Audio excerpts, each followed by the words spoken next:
What's up, everybody? It's Jeffrey Lyles, welcoming you to another edition of Lyles Figure Files. Today, we got the reveal from McFarlane Toys with their DC Multiverse line of a long rumored 3-pack featuring Batman, Clayface, and Batwoman from Detective Comics, the Rebirth era.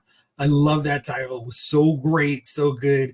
James Tynion, Eddie Barrows, and a slew of other artists and colors just did a phenomenal job creating the best team in the Rebirth era for a very long time.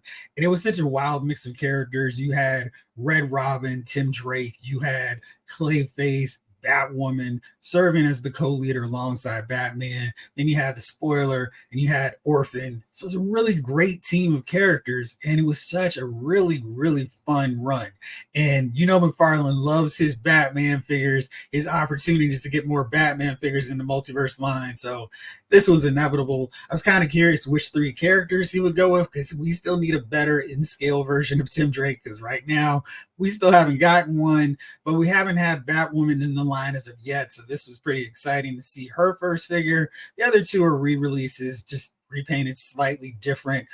So let's take a look at this 3-pack. I think the value is amazing, though, considering what we're getting with this set. So we get Clayface, we get Batman, and those 2 are just kind of repaints, but the Batwoman is the real star of this set.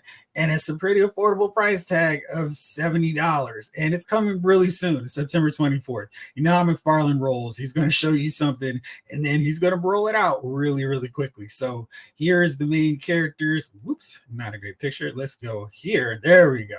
So we got this set here. Let's take a look at Batwoman. Looks like all new parts here for a really nice head sculpt. I think this really captures how her hair looks in the comics. Actually lighter skin, so she's got almost that ghost-like appearance. Really like that they've got a paler skin for her. And Clayface, you know, it's Clayface. We've seen that one already. I think this is a little busy for that sculpt, considering what Clayface actually looks like during the Rebirth era. It doesn't have nearly as many details and crevices and cracks and all this stuff. Mattel did a really excellent job of this version, the Rebirth Clayface. So you see it's a lot more simple, little ridges and so forth, but it really embodies how the character looked in Rebirth. And I feel like this one is a little bit too much detail. So like it's got heads running around in here, so it's just a little bit too much for me. I didn't pick up this figure originally and don't really feel the need to get it. The Batman, though, I think is pretty good for the Rebirth run. Purple cape lining, he's got the armored gauntlets, the boots, and then, you know, I like this Rebirth outfit primarily because the Rebirth run of Batman was so good, but I think this is a really solid Batman, Batwoman, and Clayface, it works. Now, DC Essentials also did their version of this, and I like this. This head sculpt was excellent, and the belt is really well detailed. You see the blue here, and that's pretty bit more consistent.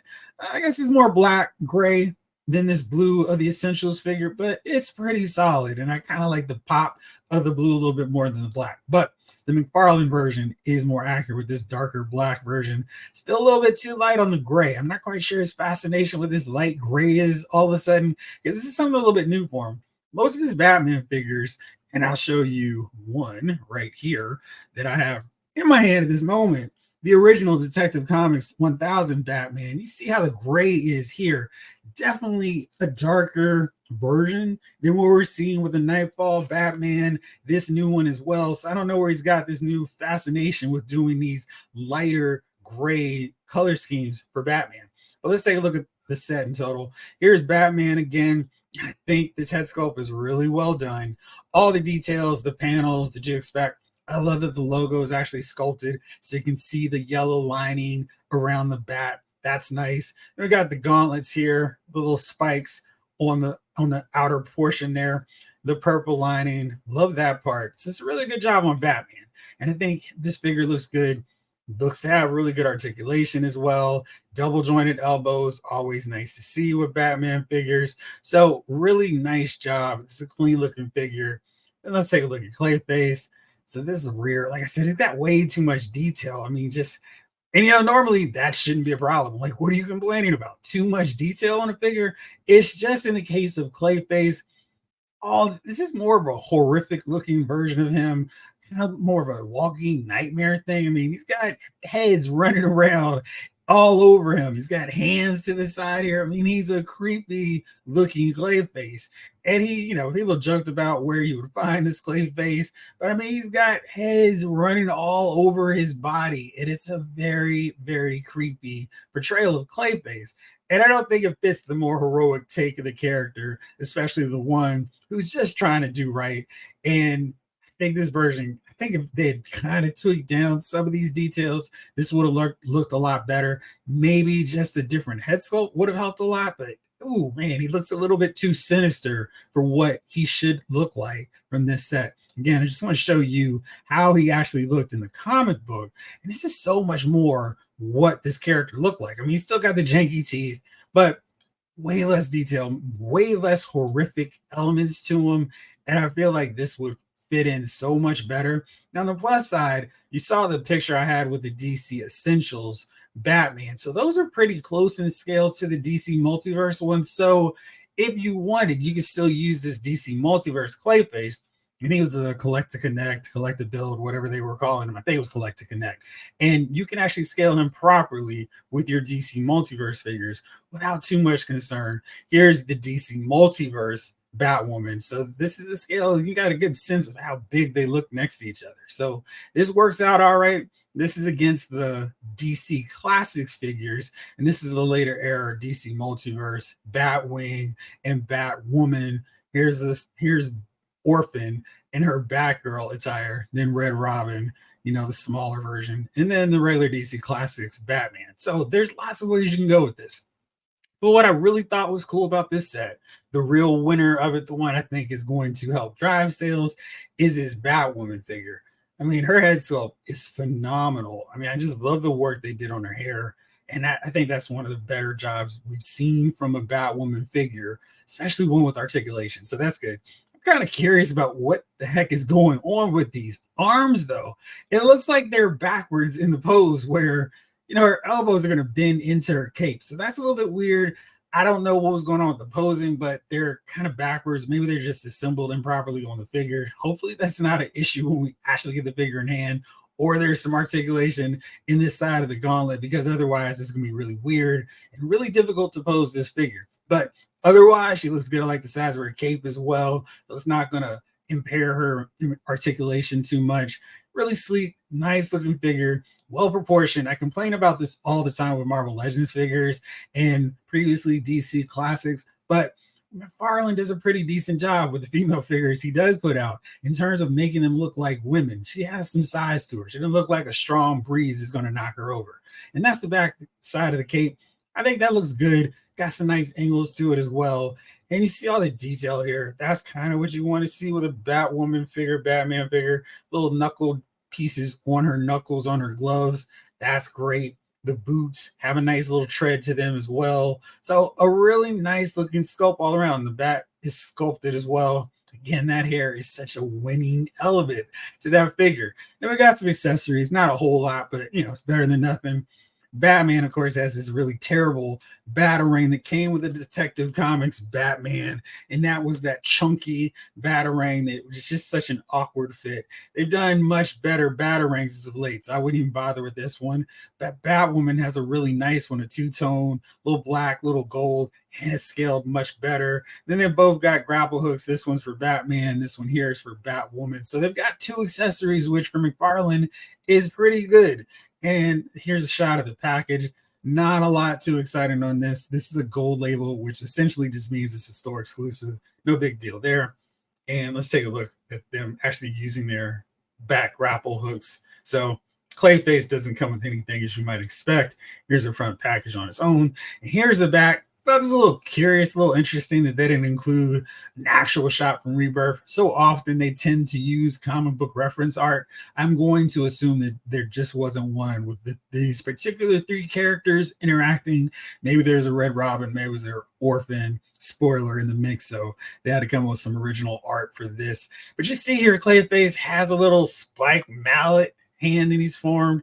And this is, again, something where if they had toned down some of these elements to Clayface, I they could have used this for a classic version of him that could have worked with all kinds of Clayface figures. And as opposed to this more grotesque one that they have in the set, it could have sculpted a new body for Clayface and included a new accessory like this mallet that he's got here, this wrecking ball that he could use. You know, they could just mix and match different accessory parts with other standalone Clayfaces. Now, again, I mentioned the price on this, $70. That's really good, because if you wanted to go track these guys down, Big Bad Toy Store has Clayface right now in stock for $41.99. And again, no real changes outside of a different paint job. Looks like maybe the hands are different. Let's check this out here. I think, it looks like the hands are about the same. Yeah, the hands are the same. So there's no real difference at all. This figure is $41.99. So if you got him, and if you got the Rebirth Batman, who's also $20, you pay $61 for this. So you would get essentially your Batwoman figure for $8. That's a pretty good deal for a figure that looks this good. So really happy with the value. And I think this is something McFarlane Toys does really, really well with their sets, because you're not just getting screwed over because, hey, it's a 3-pack and we're giving you zero value. This is actually something where you can look at and go, you guys are actually giving me a bit of a deal here. So I think their original price for the Mega Figs is $39.99. So either way you look at it, that's a really good deal, and something other companies, hello Marvel Legends from Hasbro, should take a look at in pricing their multi-packs. And we'll say that Drax the Destroyer and Moondragon was much better priced, at a far better price at $49.99, when Drax really could have been a $49.99 deluxe figure if you take a look at Blob. But I really liked that was $49.99. So big win for Hasbro on that one. But this set for $70 is a really good price. It's a really good deal, especially considering that you get 3 figures. Now, you probably already have a Clayface. You might already have a Rebirth Batman. But if you don't, if you're missing one or both of these figures, is a really good price point. $70 for 3 figures. And when you consider the McFarlane figures are tend to be about $22. Mega Figs, $40. I mean, either way you look at it, you're getting a deal. And that's the whole point of a 3-pack of a set of figures. Getting a deal, getting some savings, as opposed to getting a standalone figure on its own. So really good value. And I'm really curious what you guys think about this set. Are you interested in getting this Rebirth trio? I guess maybe this opens the door for another 3-pack where we get Red Robin, we get Spoiler, hopefully with a removable mask. We can see Cassie with her hair down, and an orphan, so we could actually get her as well with her mask off. I mean, Stephanie, I said Cassie. So let me switch that. Get the unmasked Stephanie head and then the unmasked Cassie head. There we go. Got all that straight. So get those 3 characters in the mix, and then maybe you then go back and do another 2-pack where we get the sort of revamped team with Azrael and Batwing added to the mix as well. So options. And this team is surprisingly, shockingly kind of close to being complete if Todd were to focus, do another 3-pack, and then do another 2-pack. So let me know what you guys think about this. Is this a set you're looking forward to getting? Is this value a good one for you? Or are you still kind of like, I hate the look of that Clayface. It looks like crap. Anyway, thank you so much for watching. I'm going to put the link for this for everybody who's interested in pre-ordering it down below in the item description so you can check it out. And as always, thank you so much for watching. This episode of Loud's Figure Files has been filed.